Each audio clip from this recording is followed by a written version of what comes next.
And there we go. Hi, everybody.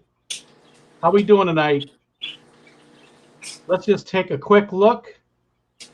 I see Big M. I see William was in here quite early. Trevor, hi there. Mr. McKenzie. Oh, I got to turn my sound down. I thought I took care of that. Sorry about that. Bob, can you hear everything okay? I can hear you fine. Great. Okay. John McKenzie. Okay. We'll give it a couple minutes to get everybody to come in. So again, for people already in here and for Bob yourself, we've already talked about this, but so tonight won't be how-to for you. You know, how do you do stuff with your fish? We're not going to do that. We're going to focus more on Bob Caylor. You know, who's Bob Caylor? What does he do? What flips a switch, so to speak? You know, those kind of things. So, you know, we might touch on some fish topics and stuff or some animals, but the main gist of the conversation will be all about you, Bob. And again, I appreciate you being here so much. Thank you for having me. Let's see, we got Geek Boy, Jay Oliver. There's Mikey Mike. I don't think I missed anybody. I'm just going to give it a couple minutes, and then we'll get started. I guess we can ask this right now, though. So Bob told me there was one thing he did not want to talk about, and that was all the time that he spent in prison. So, Bob, what'd you do? Well, if I told you that, since I'm under the witness protection, I'd probably have to kill you. Nice. All right. I had to throw that in there. All right. Actually, Audio and video good. I'm sorry? I was going to say, actually, I've only been in jail once, and that was for speeding, and spent a couple of hours in there till I could pay my ticket. Same here, except I was overnight. But yeah, speeding was my issue as well. Okay. Yeah, let's just give it a couple more minutes. And again, hi to everybody that's here so far. I appreciate it. I just want to give some people a chance to roll in. We got 13 in there right now. So really packing them in. I knew I would, huh? John McKenzie had a question too. What was Bob's prison nickname? The Codfather. Yeah. You know what? I'm not going to wait any longer. People can always see the replay if they want to. So why don't we go ahead and jump in? And actually, that's a great segue because how did you get the nickname the Codfather, and who gave that to you? Chattanooga Ed. Oh, okay. And he talked to me about, he's actually the one that had the idea for the Tennessee Fish Mafia. And he was all excited. And he said, names like the Codfather. And I said, oh, that's mine. And he said, well, I was going to give you that one anyway. So it's fitting. It really is. You know, because you definitely are, if not the most supportive, one of the most supportive people that I've encountered in the entire fish fam. I see your comments on so many different videos and really just supporting people and, you know, helping them to make better videos and stuff and giving good feedback and things. So I really appreciate all the time and effort that you put into the fish fam yourself. So the name Codfather is definitely fitting for you. Thank you. And just so everybody in the chat here, I'm not going to look at the chat too much. We'll ask Bob a bunch of questions. I will ask him a bunch of questions. And then about halfway through, we'll turn it over to people in the chat to ask some questions. So if you got some questions, keep them saved up. So, all right. So we talked about the Codfather. We talked about your prison time. And okay, have you lived in Tennessee your entire life? I was born in Tennessee. Okay. But no, I lived in New York for a while, and I lived in Florida for quite a while. Okay. What took you to New York and Florida? Both of them. I'm an RN. I think you know that. Yeah. And then I've done other things that RNs can do. But I went to New York once with a friend, helped drive them there and back. and I just really liked it. And I went ahead and looked at a couple of jobs, and I was offered a job like Monday through Friday, 8 to 5 kind of job in an ICU, and I took it. And I stayed there 2 years, and I went on vacation about 18 months into that. You know, it gets pretty cold up there. You know about that cold. I do. So I went on vacation, and with the money that I gave the travel agent, I could go to Jacksonville, Florida, and rent a car, stay a week, hotel, everything. And so I went there on vacation and checked on jobs, and I got offered a really good job, and moving expenses, sign-on bonus, all that. So that's how I ended up those 2 places. Nice. And when you lived in New York, where did you live? New York City or? No, I lived across the river in Brooklyn in Park Slope. Okay. All right. About a 20-minute train ride. So you moved to Florida, and then you went back to Tennessee after that, or how long did you stay in Florida? I was there 16 years. I was there from like 28 to in my early 40s. So, and the same thing here. I came home on vacation all the time. And the last job I had in Florida, I was in charge of a couple of ICUs on weekends. So I was out, and I got paid 40 hours per week, and just to do 24 on the weekends. Wow. So I had every week off all week. So I would come back to Tennessee. You know, it's just 6 or 7 hour drive. And I finally just decided I was ready to move back. So I did the same thing, started looking at jobs, and got signed on by a big medical center and worked with their joint commission. They were about to go through a big joint commission, and I had done that several years for different units. So they paid my way to move back home and all that. Nice. So it seemed like your employment was the main driving factor for all the different places you moved. It was, but at the same time, I made my job work for me. I never took a job I didn't want to. You know, I just always have made my job work for me. I didn't work for my job. So. Gotcha. So after you did those different things, you were an RN, like you said, but you did a lot of management stuff. Then you got into something to do with insurance, or something to do with right? Was it insurance? It's Blue Cross Blue Shield, right? Okay. And just physically nursing. Your wife probably can attest to this, but nursing's hard physically. It's very hard on you in several ways, and I'll spare us all those. But I finally just felt like I couldn't do, you know, that I was going to be disabled early. And I am disabled now, but I made it to 59. But the last 15 years, I worked for Blue Cross, and I worked in the office for 8 or 9 years. And I just finally, and they kept wanting to promote me. That was doing pre-certifications. And then I decided to be a case manager, which is a national certification. That exam was a lot more extensive and a lot harder than my state board exam, but I passed it. And then I decided to specialize and be a transplant case manager, which is very interesting, a lot to learn, a lot of challenge, and constantly evolving and changing. So I did that the last 5 or 6 years, and they let me come home and work 4 10-hour days. So like I say, I always made it work for me. Yeah.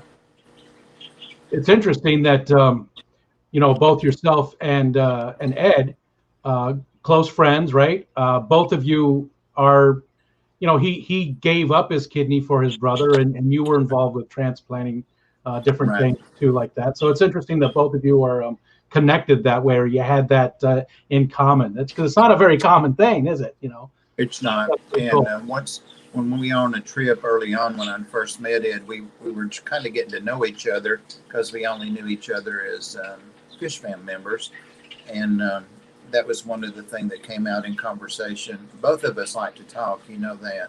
So he mentioned the transplant, and so I told him what I'd done, and so yes, it was something to talk about. Yeah, that's pretty cool. And hi to everybody coming in. I just want to reiterate, I'm not looking at the chat too much yet, so if you said hi, I apologize I didn't get to you. We will open up chat in a little bit to everybody too for questions, but again, we want to focus on Bob and not really how you do things with your fish or your pets or anything.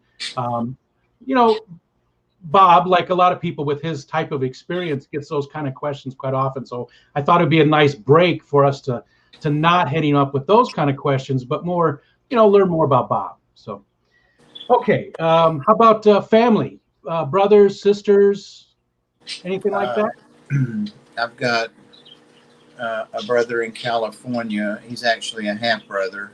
We have the same dad, and I have two sisters living, and one sister that's passed on. My mother's still living. My dad passed away a few years ago. Hmm. My people tend to live in their late 80s and early 90s, so fingers crossed. Yeah, definitely. I hope you're going to be with us for quite some time. Um, any long-term, relationships in there? No, I have always been pretty much always keep to myself person, and no long-term Okay, relationship. all right.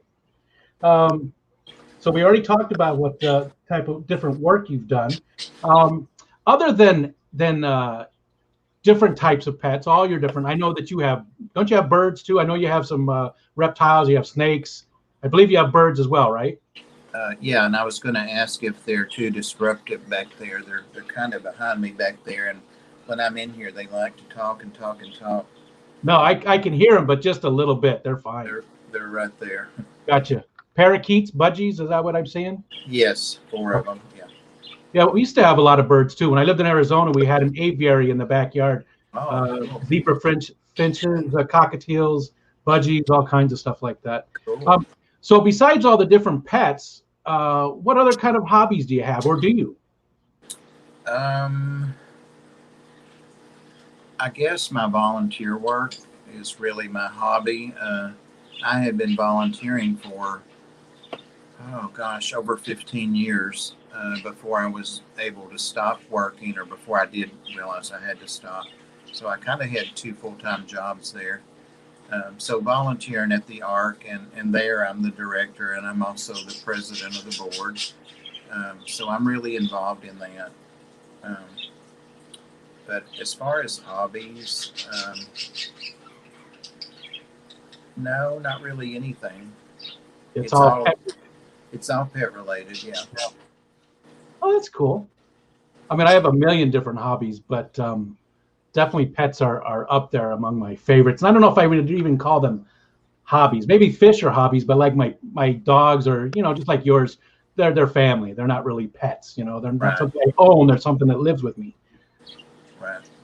Um, okay, we're flying through this, by the way. I didn't have that many questions for you. Actually, now that I think about it, probably a couple of people said, "What about the art?" I do like to collect art, and I've done that for most of my adult life.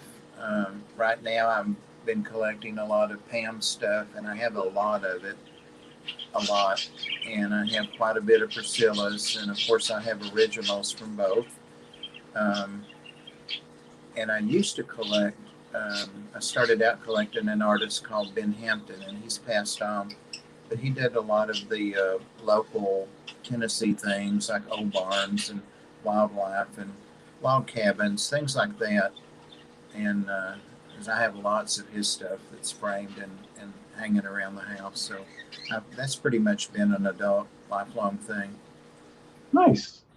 And even you said adult. Was it something you were into as a kid too, or was it really something that was there one time you saw something that just grabbed you and that started it off, or how did you get into it?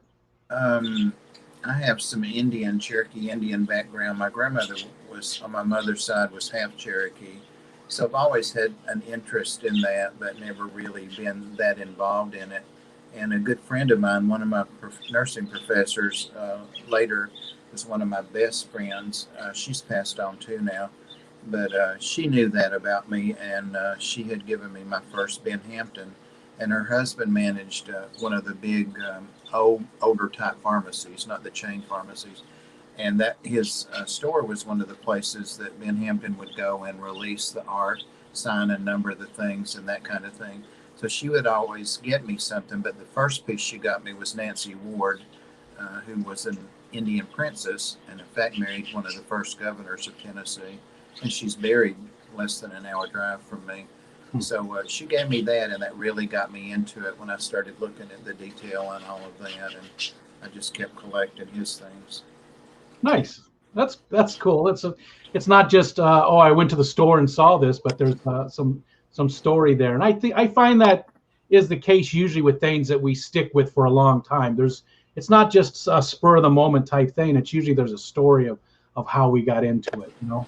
Yeah, she actually wrote on the back of it. Back then, there were no computers at all. I mean, no people didn't have computers in their homes. That was in the late 70s. But she actually wrote on the back of it after having it framed and matted, "Congratulations, Bob Caylor, RN, for passing my state board exam." Nice. It means a lot. Yeah, that's very cool. It you know, just the meaning behind it takes it to a different level. Different level. For sure. Okay. What would you say would be your happiest or best day in your life?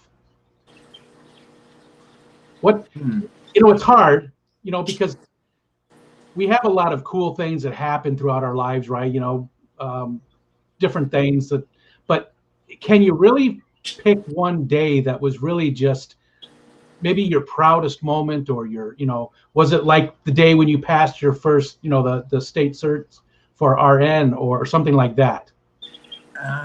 Well, the happiest day I've ever had was my mom and dad were divorced when I was a toddler, and I hardly remembered him.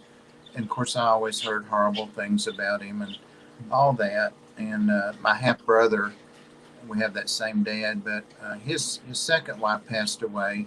They were in California, and just one day while I was living in Florida, maybe 25, 30 years ago, he rang my doorbell.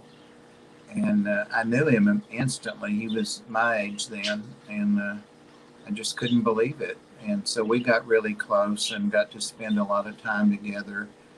I had loved to fish as a kid, but I ended up buying a boat. He already had a boat. And so went to visit him in California a few times, but he really preferred coming here because all of his family was here. So yeah, the day that he rang my doorbell, I guess. Nice. That's good that you got to, and you know, you said, like you said, you heard a lot of bad things about him growing up, but you only heard the one side, so it was probably good to maybe learn his side of things.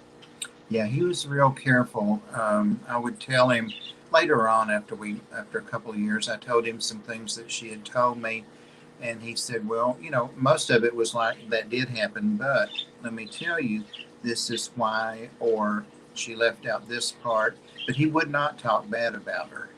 Good. He wouldn't, you know, speak bad of her. So that was the difference. You know, he just, you know, a couple of times he said, "Yeah, that did happen. You know, that's true." You know, so he was honest with me, I think.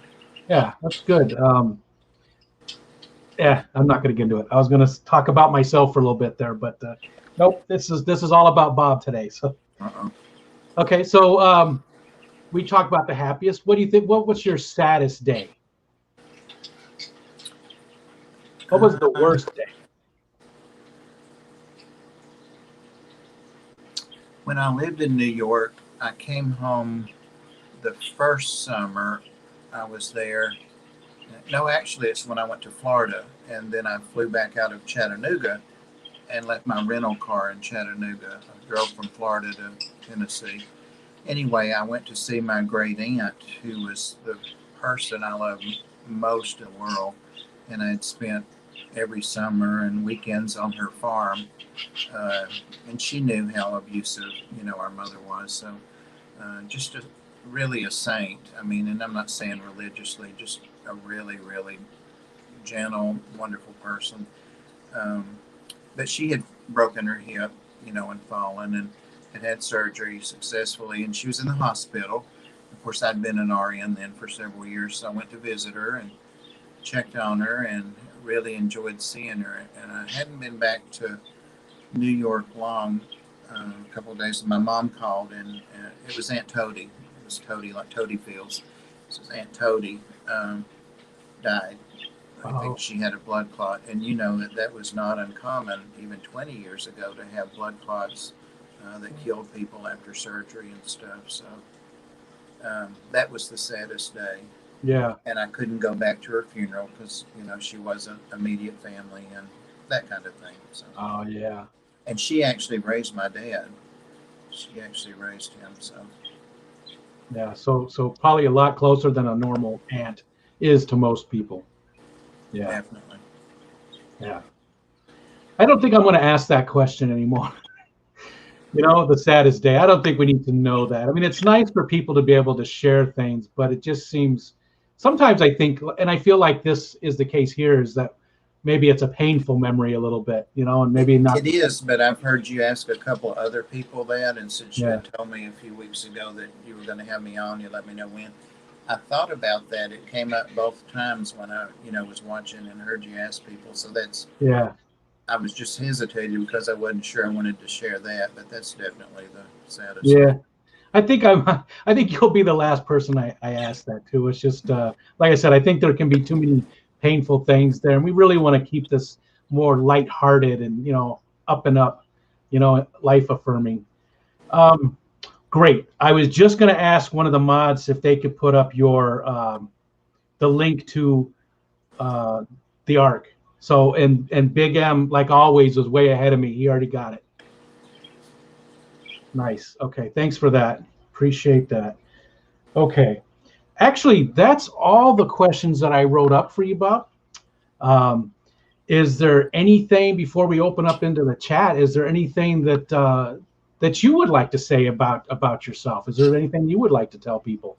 Anything that's not really well known, maybe about Bob Caylor?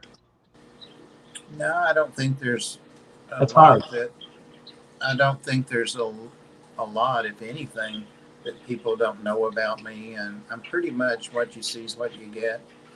Um, I'm just Bob. So. Oh, you're more than just Bob. You know. Real quick before we do get into the chat, what was your first fish tank, and what fish did you have in it? Oh, it was a little 5 gallon. That's how I know I've kept fish 59 years this coming Christmas. I begged for, I grew up in government housing. We were very poor. It's the housing project. We had the cleanest house in the projects, I can tell you that, thanks to my mother's kids. But I begged for a fish tank, and of course I knew that's what the square box was. But it was a kid, I think. It was 5 gallons.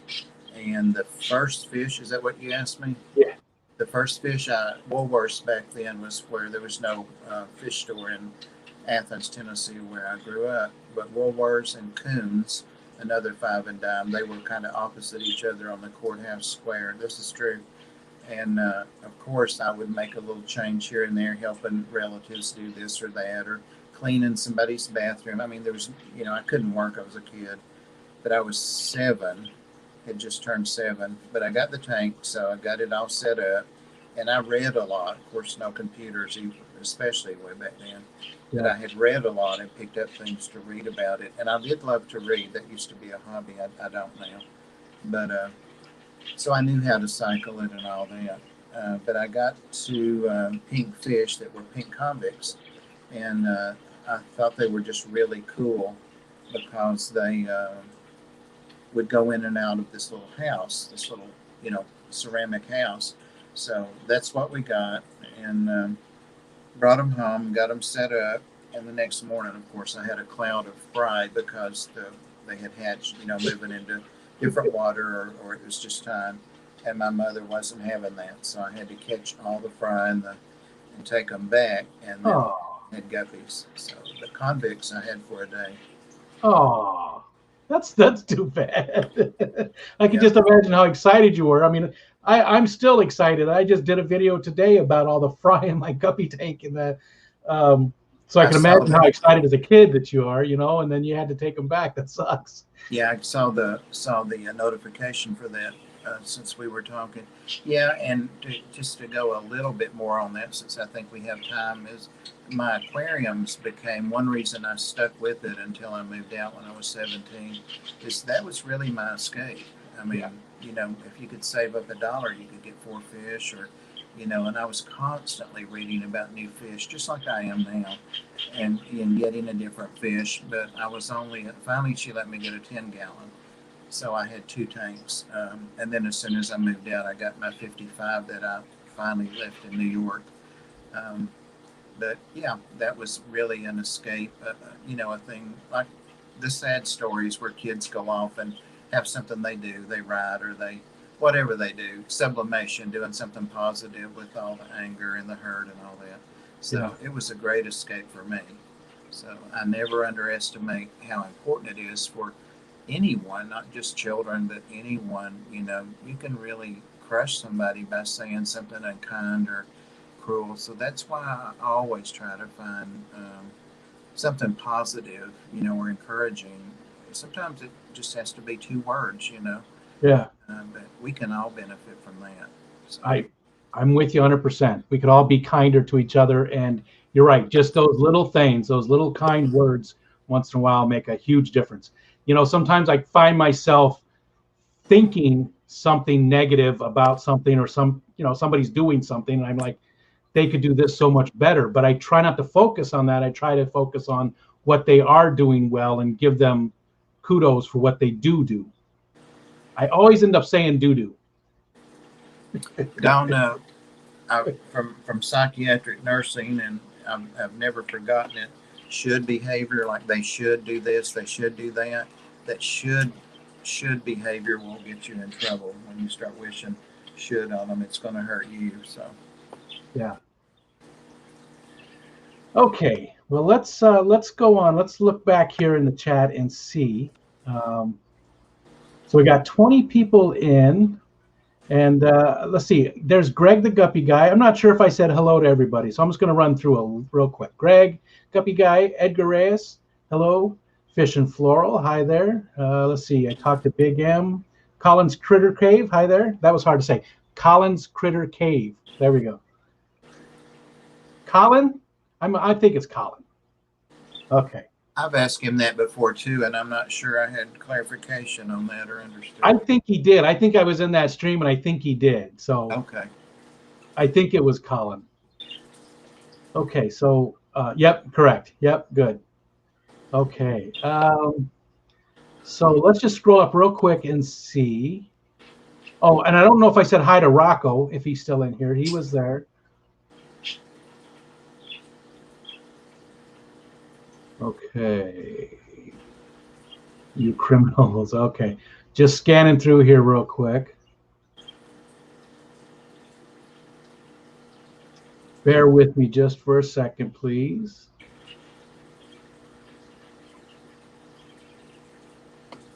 Okay, so actually we don't have a ton of questions in here. So what specialty did you practice in as an RN? I spent years with oncology patients, then moved to surgery research. That was from Fish and Floral. If you didn't already. Okay. I started out in thoracic surgery, open heart ICU, and was with a group of young graduate nurses that took I think it was a month-long, really focused critical care course to learn about ventilators and the things you don't learn in nursing school. All kinds of things that people that have had open heart surgery have, catheters and things. And in fact, I had not heard that I'd passed my state exam, and I was the night shift, the 11 to 7 supervisor in open heart ICU. So you really have to know your stuff. You don't want to wake up the surgeon that has to be in at 6 at 2:30. To tell him that somebody's saturation's down. You have to be very pro oxygen centric. You need to go ahead and troubleshoot and address that. So I really learned to grow up fast there. But after that, it was just cardiac ICU. New York, it was cardiac ICU. Jacksonville, it was to open their first outpatient surgery. That's how long ago this has been. Outpatient surgeries were coming around. Wrote the policies for that, set it up, was the whatever manager, head nurse, set up the lithotripsy department for kidney stones. all kinds of boring stuff like that. But all of the time, it was some kind of management from the very first job. And I didn't always want to do that part of it, but it always turned out to be that way. Blue Cross was the exception. I'd had enough by then. So, You knew to say no at that point. well, I knew that I didn't want to be the person that had 30 people's problems, basically. Yeah. Management's never been fun. It's not something I ever liked doing. No. Okay. I saw another one here. Okay. Mr. Oliver said, how many tanks do you have up and running, and how many strains of fish? Well, the tanks is easy because I did a count recently and I haven't changed anything. 53, but that's salt and freshwater, and it counts my little beta tanks and all that. So 53. I have 9 waiting to set up that I talk about, but I just haven't got the rack put together. But when I do, I'll have 9 more. And they're going to be for grow outs and breeding, that kind of thing. And I really need them set up, so it's holding me up with some things. How many kinds of strains of fish? Oh man, Tough one. Because I really like to put more than, unless I have like a strain of guppies or something I'm trying to, cull. And like I've got Santa Maria antlers, but even with those, I have plicos and shrimp and longfin Aeneas cories. So I really take advantage of the tank space. So easily I have at least 2 species of fish or other critters easily. And some of them have more, but at least 100. Wow. It's a lot. That is a lot. But that's a lot of tanks to put fish in too. Yeah. A lot of water. A lot of water and a lot of time and energy. It's amazing that you have the time for all of that and the pets and the arc as well. It's a lot of, you definitely keep yourself very busy. Yeah, when I retired or decided to go ahead and get disabled, it really wasn't a problem at all, because I really was, but I am. But I had 8 tanks then, so it was. It's all a perspective. It's all relevant. And the first year I went to 12, and when I got to 25, one of my friends had me promise that I wouldn't go any more than that. And I said, yeah, if I'll take one down or change it or something. And there's no lie in life. So. You broke your promise. Exactly. Fantastic Fish Friends would like to know what your best fish keeping achievement is. Oh gosh. Well, guys, I'm not a person that I've never done anything. I've never written any papers, or I've never been in a magazine, or not published. So I guess it would be just to be able, at a late age, over 60, to take what I had and transfer that, and also to learn. It's hard. The older you get, it's harder to learn. It is. Saltwater. And I keep that pretty simple as I can. So I guess switching over to saltwater, because I'd agonized about it for maybe 20 years. And then I realized, there's not going to be another 20 to agonize probably. So you need to do it. And I did. So how long have you had a saltwater tank now? 2 years this month. Gotcha. Yeah, so not long considering. I had started with a 40, and then got a 20 long and a 10 as a quarantine. I learned that lesson hard and fast. Same with marine as freshwater. They're going to get it. They're going to do this.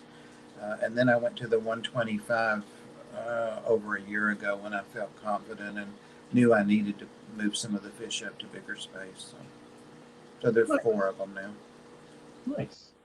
I don't know if I'm sure I'll do the same thing. I'm sure at some point but I just, because I'm so new back to the hobby, there's so much for me to do that I don't see myself doing any salt tanks for years. Well, you've got plenty of time, and what I would recommend anybody new to the freshwater or saltwater is to find somebody that you trust to mentor you. Because when I started doing salt, I would have 10 people tell me 10 different things. And of course, I could, weed through some of it just with my freshwater experience and knowledge.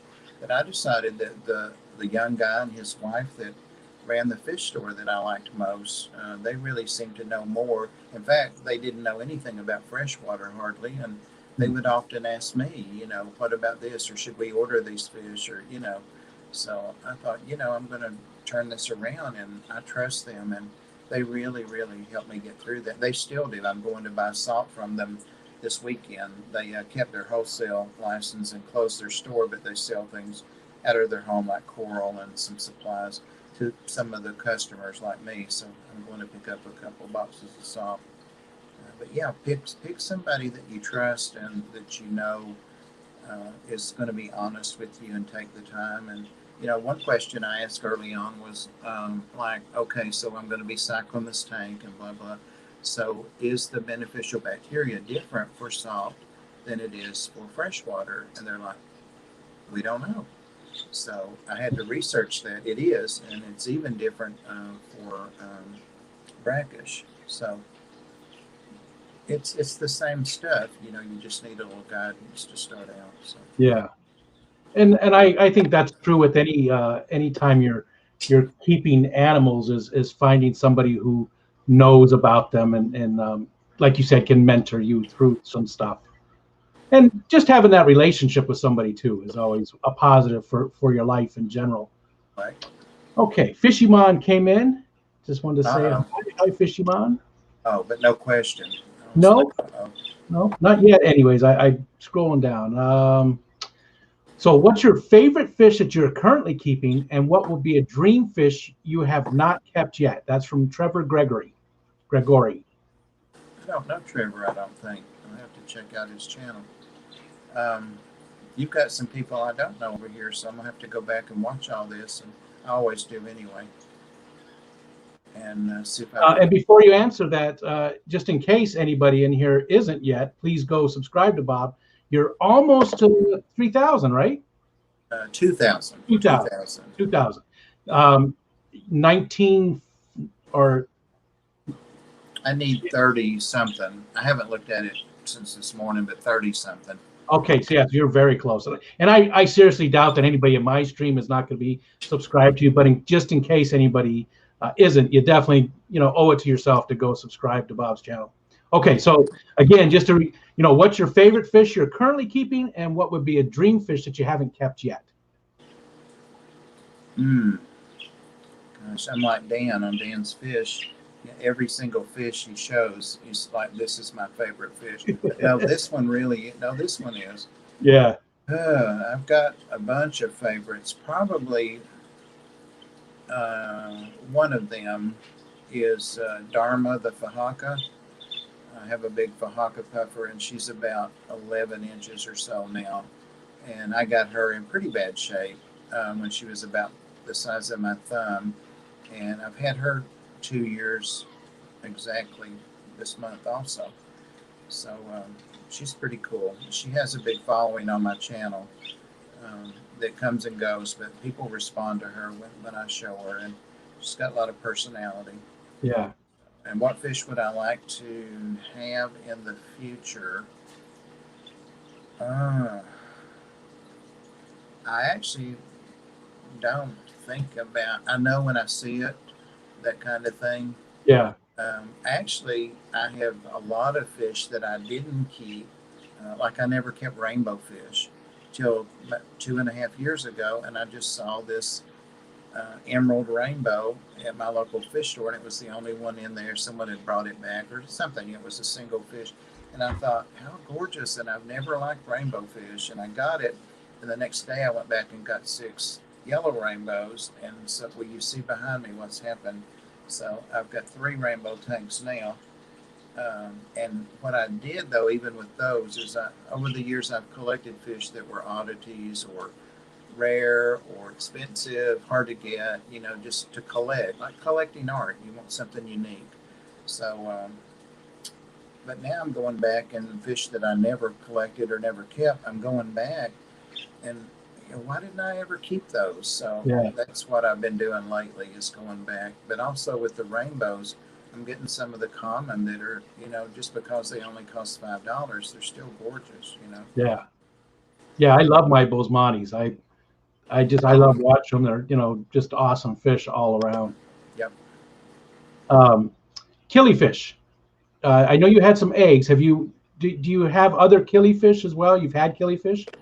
Yes, I do have killifish, and that's one reason I think um, that Jeffrey sent those to me because he must have seen one of my killie videos. And he also has a store on Get Gills, by the way. We both do, so I know him from there. But yeah, I have the blue pancheks, the striped pancheks that I got from Dan's, and they've just recently started spawning. I'm not sure why. I'd gotten down to maybe 15 of the adults, and they probably have 30 fry that they've been spawning again. Actually, did a little shorts the other day, but I couldn't see them very well. I couldn't get close or they'd stop. So they're actively spawning. And then I have everybody has the Golden Wonders. I have those in a different tank. Dan had advised me that they would, take over the colony with the pancheks. They would interbreed and take them over. So I'm keeping them separate. I'm definitely leaning towards some killifish soon.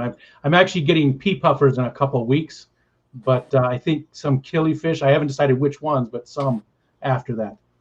That Let's see. speaking of Dan, that was his favorite fish. He always loved killies, and he really is a killie expert. For advice.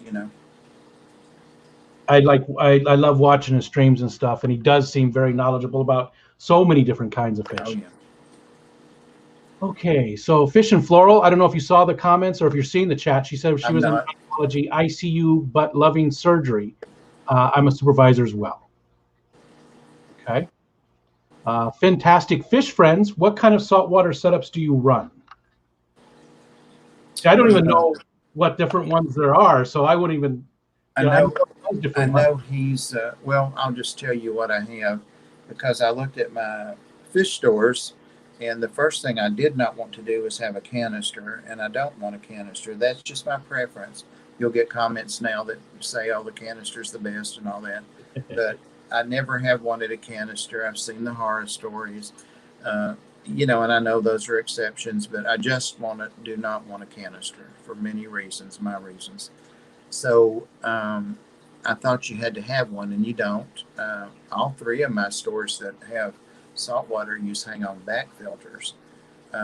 So I use hang-on backs and sponge filters, and sometimes both in the same tank. But the tidal filters came out coincidentally right about that time, and this is not a sponsorship for tidal hang-on backs, but I had started using some as my other filters needed to be replaced, or as someone kept putting tanks in here. So I had good experience with those. And the unique thing about them is that they have oh gosh, not a scrubber, it'll come to me in a minute, a skimmer that Gotcha. keeps the protein off the surface. And it's Yeah. built in every one of them. The 30-gallon size, the 110, they all have a built-in skimmer, and it works great. And it done great on my freshwater. So that's what I went with, and that's what I have on them. So fantastic. I have the hang-on back tidal filters, which I would recommend for anybody. I have sponge filters over the intake hoses, that go into them. So I have the beneficial bacteria there. I don't have any sponge filters per se, except those on the hoses. One of my tanks, I use an air stone, and that's just unheard of in salt water. But that particular one does not have a skimmer on it. It's got one of those little old Tetra filters that cost $15 or $20, and it's on my 20 long where all my corals are, and it does an awesome job. It has for a year and a half. So I have a little air stone in there. But that's pretty much it. There's sand. Where I spent the money was on the substrate, the rocks, that kind of thing. and fantastic knows, and people know that the beneficial bacteria grows on anything. So guys, when you're putting all the dry rock in, I went with dry rock instead of live rock. That's all increasing the fish you can keep. It's more beneficial bacteria that you can grow, so it's exponential, you know. So people will often remark on my saltwater, my 125, and say, you have too many fish. So I explain to them that it's already over filtered from the hang-on backs and the sponge filters. And then I have all that beneficial bacteria in there. And most of them say, well, you're right. But, you know, I take the time to tell them, you know, because I don't want them to think you can't keep a well-stocked saltwater tank. Yeah. You just have to have that bacteria. And they have heaters in them too. Fantastic, of course. Have heaters. Lights. I did not spend a lot of money on lights. What I'm using, and Anthony's Fishy Friends, took a chance and believe me, and bought one, and he has one on his biggest tank. They're just the Aquions, OptiBrite, I think that's what they're called, and you can get them with a remote or without, and I get them without the remote. That's what I've got on this tank back here. But they grow coral. They do anything I need to do, you know. Nice. So keep it simple. Yeah. And you've got enough experience with other forms of keeping fish to know what's working and what's not working quick enough. Yeah. And people that are hardcore with a lifetime of experience, like I almost have with freshwater, there's saltwater, many people like that, or that have 20 or 30, 40 years of experience, and they really monitor the chemical aspects of their tanks. I don't do that. Should I do it? Probably, for optimum health and all that, but I don't want to do that. That's one of the reasons that I keep it simple, and that's one of the reasons that stopped me. I just didn't think I could do all that. Well, I can. I've got all the test kits and all that, but I find that, you know, just by using experience, that I can keep them in parameters, and you can tell right away if coral wants something or if it's unhappy. So. Gotcha. Okay. There's Mickey. I love Bob's saltwater tank. Oh, wait, hold on. I think he had another question, though. There we go. He was lurking, but of course I have a question for Bob. So, Bob, do you keep tanks and animals all the time through your life in all the places where you have lived? So, you know, did you always, when you moved to Florida, did you always have animals? When you were in New York, did you always have animals? Always. That's why I can say, some people say I've kept fish for 40 years. When you start talking to them, they had fish when they were 5 for 2 years, and then they didn't keep them for 30 years, and now they've been back into it 20 years. So yes, since I was 7, I have never not had a tank, with the exception of when I left my 55. Our unit clerk in ICU really loved my I always had people over that I work with and did the Christmas parties and that kind of stuff, so people knew I had a tank, and I had some huge the barbs that get so big, tinfoil barbs in there. And Gloria wanted them so bad. She's passed away, so I don't know what happened to my barbs. But so I gave her my tank, and I decided it would be cheaper than, you know, and easier than loading it up one more time. And I'd had it since I was like 17 or 18. So this was like when I was 25. So it had some years on it. But yeah, except for that. But as soon as I got to Florida, you know, lots of fish stores and all that. So one of the first things I did was set up an Oscar tank in my solarium in the house I bought. So, nice. So there was a couple of weeks I didn't, but just a couple of weeks. Yeah, that's not very long. Benoski tanks came in. Hello. Okay. Benoski's got some awesome reptiles. You know, I've talked to him a few times. I need to make sure I'm subscribed to him, because I don't know that I've watched any videos. Now I think about it. That's the one thing I do like, when people go back and comment on my videos that are subscribed, because I go to all those people's channels and subscribe as well. You know, I try to hit up everybody.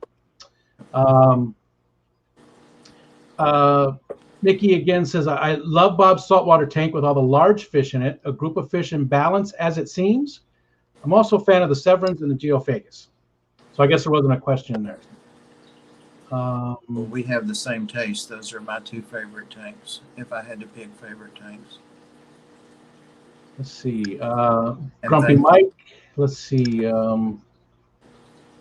Running into the same situation, getting into snakes, even something as simple as a humid hide. One says put on hot side, one says put on cool side. Who do you believe? So I guess again, not a question so much, but he's just commiserating with you on so much different information out there. How do you know? Okay. There's Lumpy Dog. I was looking to get a big bird when I ended up getting parakeets, and Nathan, Sand Creek Aquatics, when he passed away, and I got inherited kind of his snake, and Ed and James were going over for fishing tanks, so they brought the snake back to me. And I knew a little bit about snakes from having already gotten the skink, the blue-tongued skink, but there was just as much not to know and not to do. They were that different. And I learned along the way. People told me, and I would post videos and say, what do I need to do? And I feel proficient now, and the snake's doing well and growing like a bad weed, my God. But just find somebody that you trust and really stick with them. I've done the same thing with reptiles. Probably 1/10 of my subscriber count is reptile people. Yep. I've never kept any. My oldest son had a tokay gecko, and feel like there was another reptile of some sort in there too, but that was it. Myself, I didn't keep any pets other than dogs until just recently when I got back into fish tanks. Dogs are cool. I do love our dogs. I'm surprised they didn't break in here. This is the longest I've been away from them for a while. Well, you heard how mine were racing. Yeah. Chris, before we started, they're asleep for the moment. I had one of those little turtles in the little plastic dish that had the steps that went up to the little palm tree. I had one of those when I was a kid. Probably I had to get rid of it, I'm guessing. I don't know. I actually thought about getting a turtle today. I was watching one of Rachel O'Leary's videos, and her little stink pot turtle. It just made me think about it. I might go that direction within this year sometime. I don't know. A lot of people in the fish fam have turtles. It's not uncommon. Susie Q comes to mind. Of course, she has a zoo anyway. Yeah. Sandy Dowdy is very good, has turtles. So there are a lot of people. Yeah. A lot of very knowledgeable people in the fish fam. That's what makes it so awesome. Vanoski Tanks, are you considering auto change in the future? I get asked that a lot, and probably not. The only way I would is if I couldn't physically do it anymore, and I wouldn't set it up, but I would have someone do it for me. I don't see that happening, but we never know what the future holds. And I have tanks in 4 rooms. I mean, my living room, my dining room, a spare bedroom, and my bedroom. So it would be a little hard logistically. I mean, it could be done. But yeah. That's a lot of tubing and pipe. It's not like I have the governor in often, so the look wouldn't matter. So I think I'm going to when I move into the basement, because our basement is cut into it's hard to describe, but there's 2 huge rooms and then one whole big room that runs the whole length of the house. And that's going to be my fish room down there. It's good sized. I mean, I'm thinking ponds and everything. So I definitely want to get into, more automation at that point. But this room is pretty much done. I can't do much more. I mean, as soon as I get my other tanks over here on the wall that I just built, that's it. I can't. This room is full unless I take out stuff here behind me. I have some 3D printer stuff and things like that. So I probably could fit another one there. Yeah, you don't need that stuff. Hey, when Pam got rid of her sofa, I got rid of my bed. I'm like, she doesn't need a sofa. I don't need this big bed, so I just got a single bed in here. Plus I have, the entire living room, but we're doing construction. We've ripped down walls and all kinds of stuff, so that's not going to happen anytime soon. Plus, I really think my wife would prefer if I keep it out of the living room. Yeah. So, Pam keeps turtles too, by the way. Pam, she paints. Yeah. She keeps turtles, and she's a very, very underrated for people that don't know Pam. She is a huge wealth of information about lots of things, fish related, reptile related. She's helped me with my snake. She's cared for snakes before. So I see her all over the place, and I always miss her streams because it's on a night that I can't really stay up too late. And I think it comes on like 11 o'clock my time. I think it's either 10 or 11 my time. So I always want to see him, and I go back and watch the replays, but I always miss her live streams. And I saw Bottom Dwellers Aquatics. He's in here, still Angus. That's somebody who lives not too far from me. Let's see. And there's Lori. Lori's here. Oh, I missed it. It jumped on me. That was the first time it jumped. Where are we at here? Okay.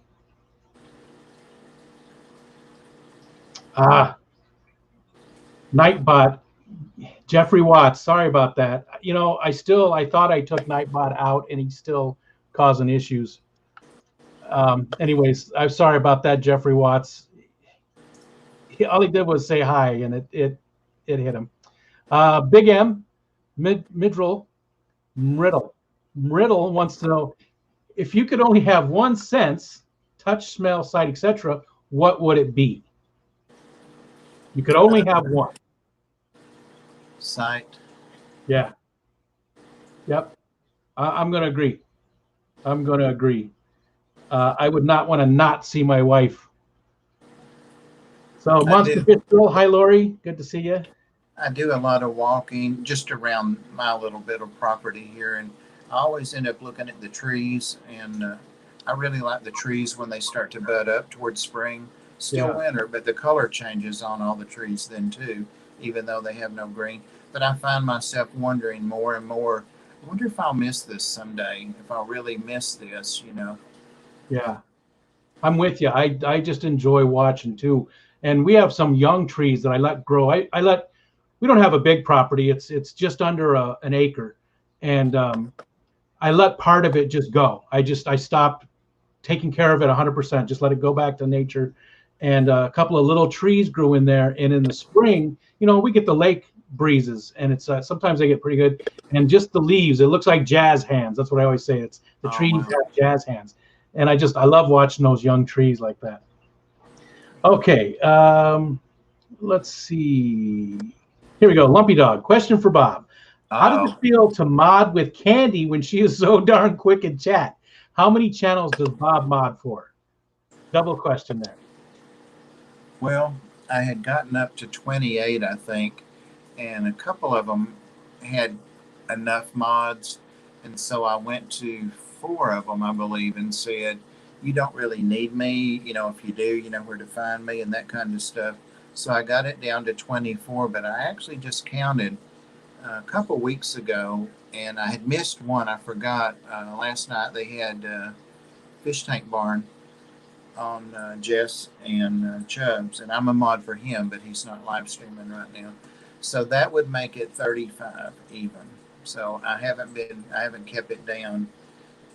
A little bit, like what happens to Candy, I think happens to anybody that gets recognized as a mod in other channels, is they get modded right away. So yeah, and you guys all do an awesome job. I appreciate the mods in here, and I appreciate all the work that they do in all the different channels too, really to help all these streams just keep running smoothly. We couldn't do it without them. What was the first part of that about Candy? I think I missed. How does it feel to mod with Candy when she's so darn quick in chat? Well, actually, if anybody trained me, it was Candy. Yeah. And I often ask her questions, and Candy and I are good friends. We talk all the time. We've actually even talked on the phone. How many people can say that? Hey, but I had heard her voice before she did the live stream with John and Lisa. So, and she's a dear friend. I love Candy. But I was always able to ask her questions, and she would take the time to tell me how to do things. And it's not about speed. Sometimes I'll play along with Candy, and she knows when I'm doing it, and try to thank somebody for super chats and try to beat her. And Pam does that with us sometimes too. So so if you can sneak up on her, you can beat her a few times. So she's fast though. She's lightning fast. Yeah. I don't know how she stays so positive when she does it in so many different things, you know. But I guess really when it comes down to it, she's not getting attacked very often. She's basically just deleting things, and it's not. It is content moderation, but it's not like people are asking you questions about why you moderated their stuff very often. Um, a lot of people would be surprised, and I know I was when I started getting into it. Like I was really surprised that John and Lisa modded me. Just I had only been there 2 or 3 times, so I don't know if Candy had anything to do with that or not, or if they just knew I modded other places. But I've been there a couple of years maybe. But it's surprising when you go to especially a big channel, what people want and what they don't want, what they will allow, what they expect you to. Dan's Fish gives us um, full reign to he wants us to block people. Anything Yeah. that's racial or hateful or he just like and he'll often say, and he's very supportive of his mods. Not everybody is. Yeah, he is definitely. So it can be different on every channel, and sometimes people get caught off guard. They say things on one channel that they're not allowed to on another. So, but that's the channel owner. It's not the mod. Yeah. The mod's doing their job. So. Yeah. Okay. Oh, and I did remember seeing Lisa talk about you, and it might have been one of the first times I knew about you was when she was talking about the Ark. I can't remember if I'd already subscribed to you or not, but she was like, Bob Caylor does, all this awesome stuff for the Ark, and I want to say it was this past summer, so might have been where I actually heard about you and decided to go look at your channel. Well, I think that's what it was. Lisa actually runs an unofficial cat rescue at her home. So, and she actually has a cat channel on YouTube, but she hadn't posted to in a few months. But she used to post pretty regular to that about her cats. So. I do have a cat, and they're not my favorite animal anymore. When I was a kid, I loved cats, but for some reason, I don't like him.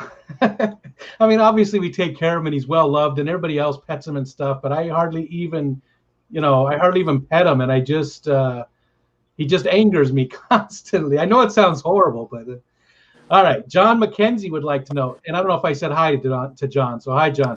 John's somebody who's always been very supportive. He posted on some of my first videos just like you did, and I appreciate that. He wants to know, what animal would you not keep? Would I not keep? Oh, I wouldn't keep anything that was going to be a threat to me or my pets. I wouldn't keep like an anaconda, something I might end up inside, something that's dangerous. Now, I do have some fish that have toxins. They're not poisonous, but like the foxface fish in there, he's got, toxin, not a venom, but toxins in his spines, and he knows that. He raises them up if somebody messes with him, but I know not to get stuck by those. I'm not going to put my hand on him. Yeah. So, yeah, something that, rattlesnake, something like that that's wild, definitely not. It's not worth it. Yeah. I think mine would be anything that just wouldn't be happy in captivity. Right. Greg the Guppy guy. I'm not sure, Greg, if that's a question or not. He says, best Bob and Ed story. I don't know if it's a question, but it sounds like it. And I'd like to know, is there anything that you'd like to share that happened between you and Ed, or, was there anything really funny that you and Ed have experienced together? Oh God, that would be a day-long telephone kind of thing. But Um, I'll tell you something that I don't think maybe Candy and Pam, but other than outside a very close circle like that, a few people, and Ed won't mind me telling this, he might have, and I would never do anything to hurt Ed's feelings or embarrass him, and so that this should not. Ed knows I love him very much. But you know, a lot of times when I'm unboxing things, I don't bother to hide my address. Or if it's a public store like Dan's or somebody, they don't care. It's free advertising for them. But a lot of people will say, you know, invariably somebody will say, "Oh, you didn't cover up the addresses." So I will say, send money or candy, and I really prefer candy. And I just did that the other day. Uh, well, when I started doing that a couple of years ago, I got a box of like chocolate covered peanuts or something, and a card, like a hologram card, which I still have, and it was from Chattanooga Ed. And that was back when I was trying to get Ed to start posting videos, and he was so shy. He was always in Pam's. That's where he hung out. He was always there, and so I was always trying to get him to do it, you know. And so, luckily he did, and in his own time and comfort zone. But I have that, and I used it a couple months ago as one of my thumbnails. So it's a really cool. He was in Panama City Beach. I said he wrote on the back and put his address on. It wasn't anything creepy or anything, you know. It's just he had my address and he took me out. He didn't send any money though. He just sent me candy and a card. And then, so that's about it. But Dan did that to me once. Dan's Fish. He sent me a big bag of candy and $1. I forget what the significance, but I still have that dollar. Saved it. That's awesome. That is good. And I can't even imagine Ed really being shy on this kind of stuff because, you know, I've only known him for 6-7 months, and you know, being his nickname Livestream Ed, and he's so good at it, you know. Ed is a whole lot different off camera than he is on. He really does. It does make him nervous. He enjoys it, but Yeah. if you ever spend a day with Ed, you'll see the difference. Ed's very very smart, and for him to ask a lot of times, or did I say that right, or did I spell that? Ed's really smart. I wish I had Ed's brains. Come on, but so he's a great guy.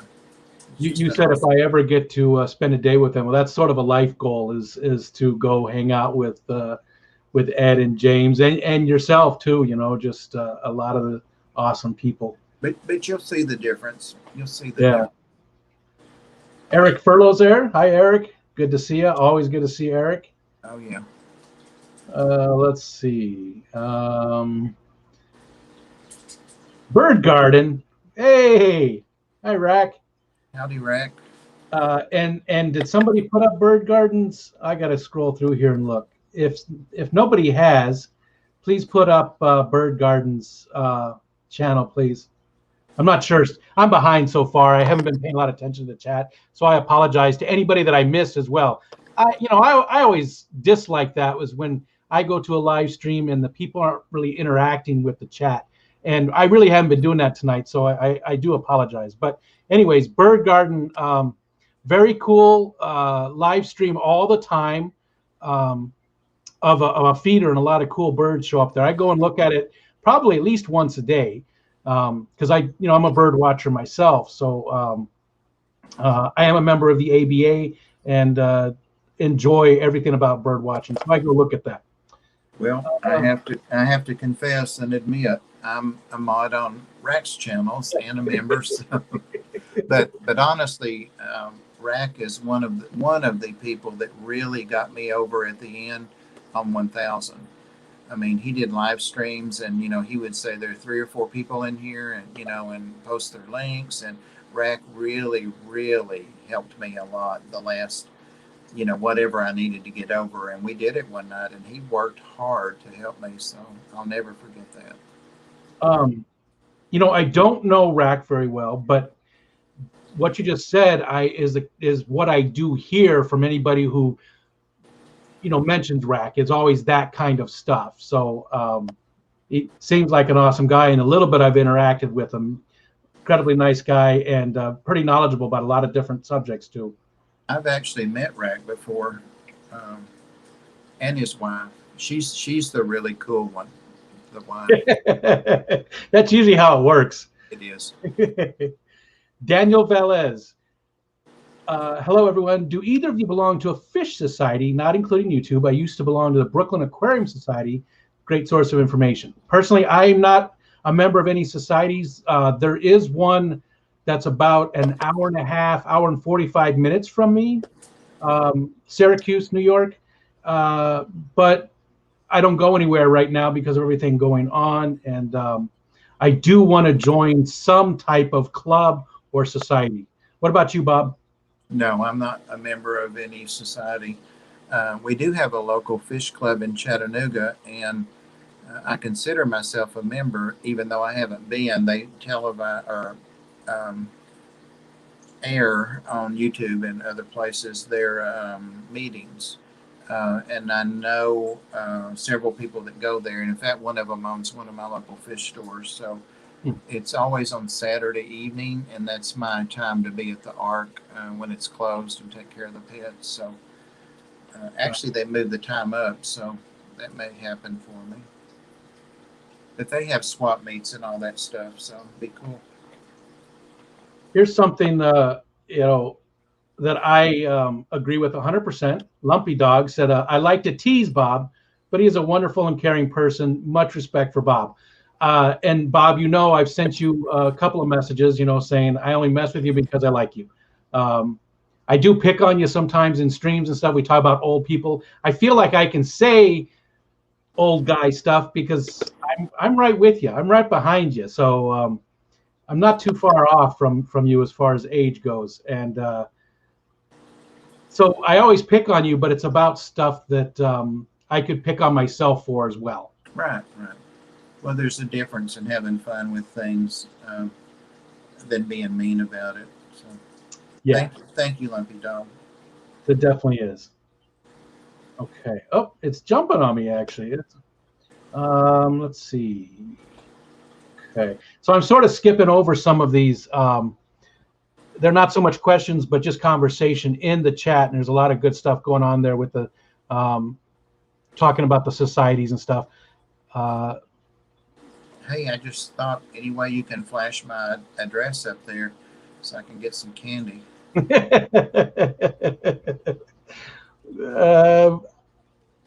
No, I guess I could type it. Oh, here's one. What candy would you reject if it was sent your way?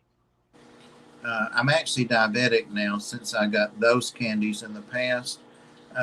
So I try to stick to sugarless and that kind of stuff. There are things I can have, fruits, and so diabetics don't have to not eat anything. But yeah, Brock's makes some great sugarless candies. I've tried some of those, but yeah, anything that's like the orange slices that have sugar coating on them, I'd be afraid to try something like that now. How long have you been diabetic as well? Well, the doctor's been waiting on that a long time and kept telling me every 3 months. So probably about 9 months. But after he told me, I still didn't do anything differently and didn't even check my glucose and stuff. But I finally got to the point that I had to become somewhat compliant. So less than a year. Yeah. So it happens to a lot of people as we age, right? There's something that happens, especially Americans.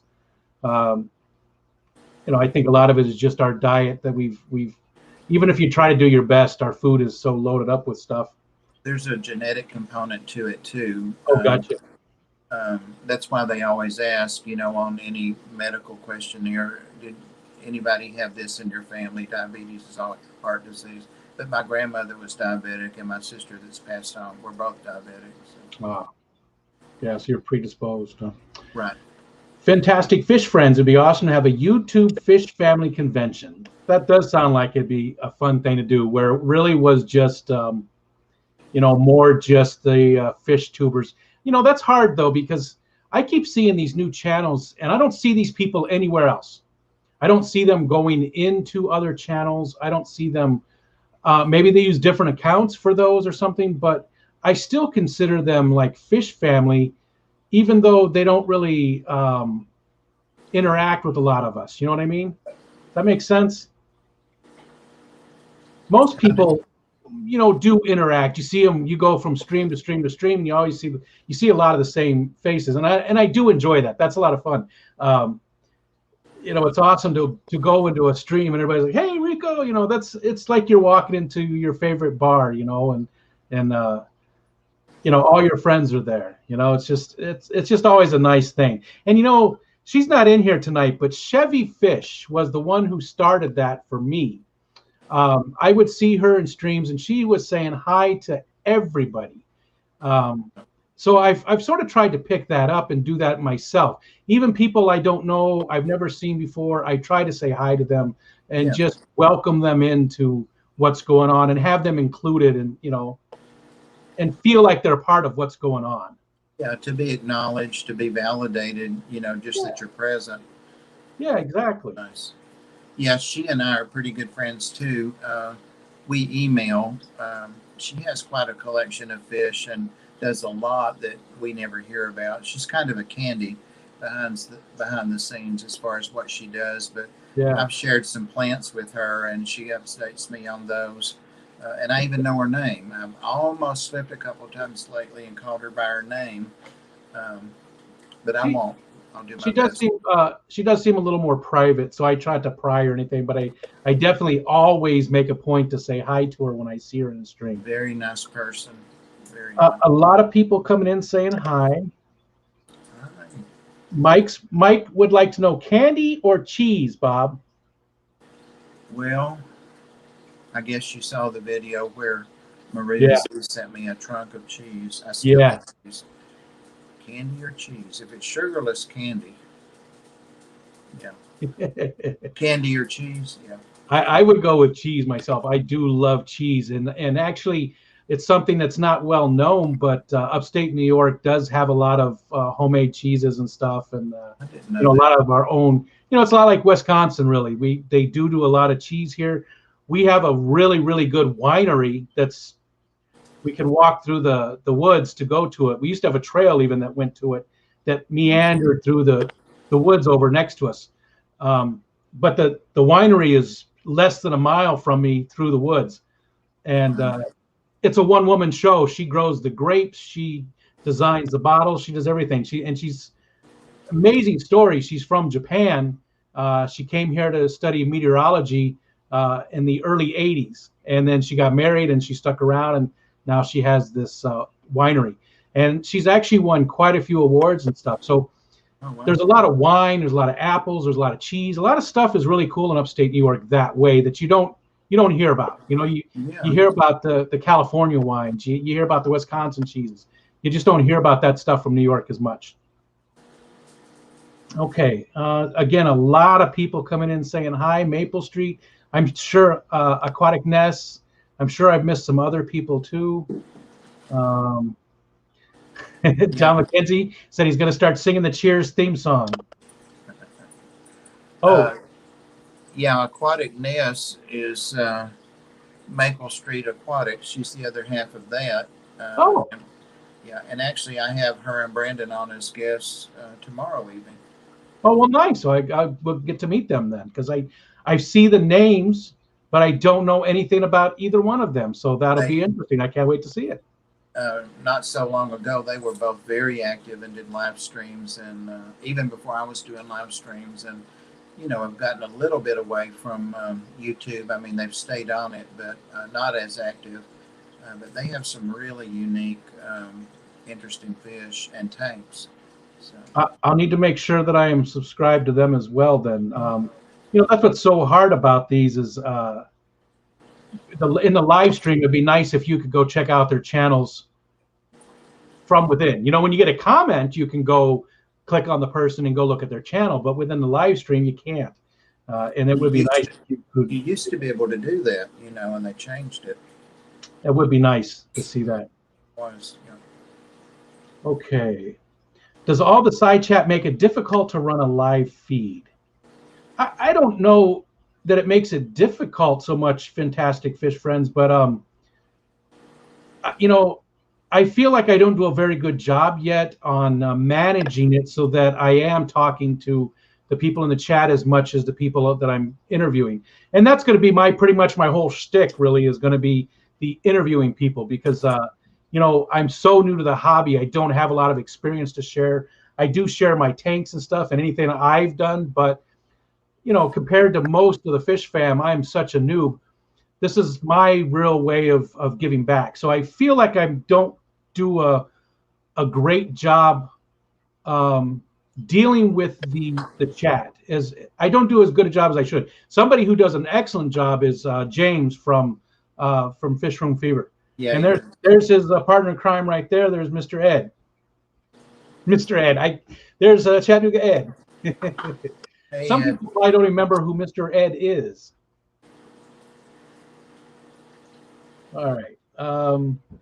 Let's see. Do we have any other questions? We are actually about 10 minutes till Diego at 8 o'clock. And Mike or Big M, could you maybe put up Diego's chat or excuse me, Diego's link?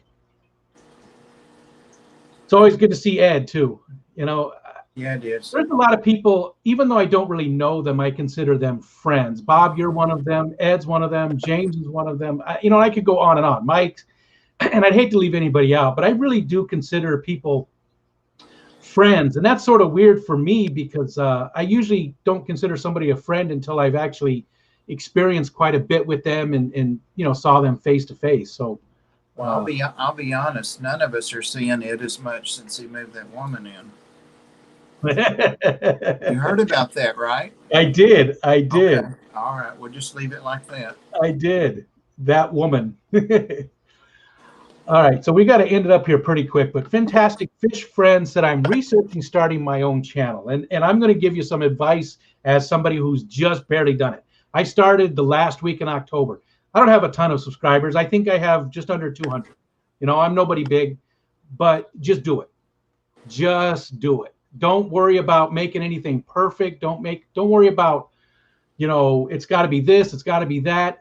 Get yourself out there, take some pictures, take some videos of your tanks, share what you have, what you know, and maybe if you can find a spot, which is hard to do a live stream. Say hi to people. You'd be amazed at.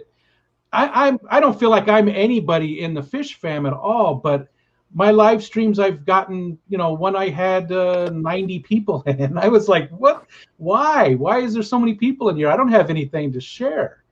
So just do it. That's what I really don't worry about getting that perfect camera or anything. Just jump in. A horse is a horse. Yeah. Ariel C. That name sounds familiar. Actually, my daughter's name is Ariel, so that's probably why it's familiar. Okay. Maria Z is there. Hi. Thanks. That's okay that you're late, and please do catch the replay. And Bob inspired me to start live streaming. That came from Mike's Aquatics and things. Oh, thanks, Mike. Another awesome channel. Yeah, I like watching Mike too. The timings are off for me sometimes, but I do try my best.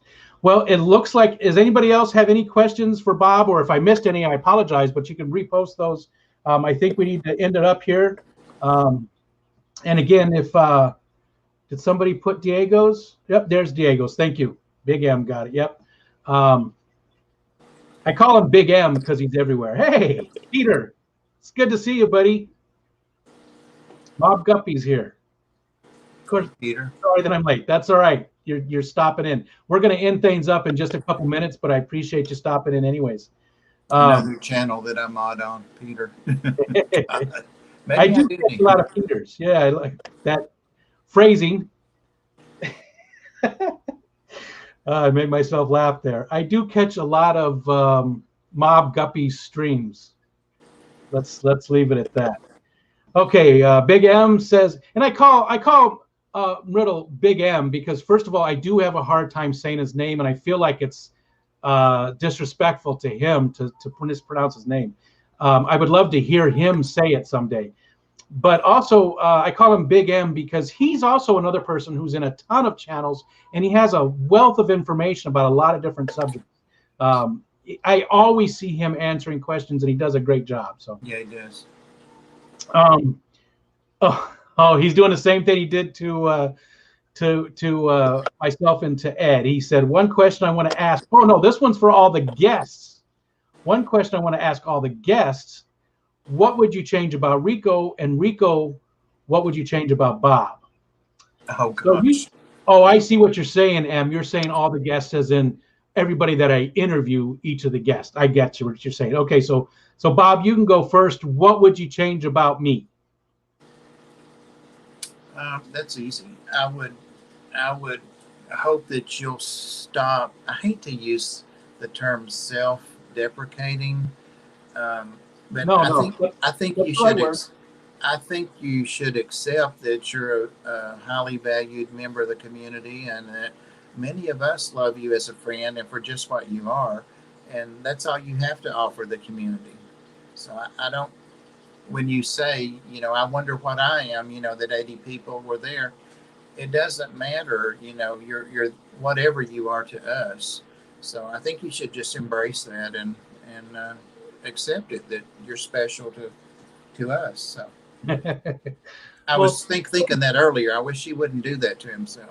You know what though? That's who I am. I've always been that way. It's not false. It's not a facade. It's just the way I've always been.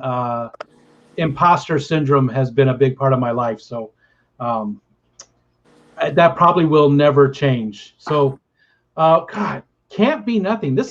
He did this to me too with Ed. What would we change about each other? And what would I change about Bob? Well, that had to be easy with Ed though. No, I had nothing. No. And just like with you, I can't think. What would I change about Bob? Make me 20 years old again. No, I'm teasing. God, I can't even think of anything that. Perfect, huh? Partly is I don't know you well enough. If I knew you better, there'd probably be things I couldn't stand about you. No doubt. No doubt. Man, Big M, I just can't think of anything I would change. Ask him what he would change about me. There we go. Yeah, let's turn that around. What would you change about Bob? What do you think I should change about Bob? There you go. Okay. Let's see.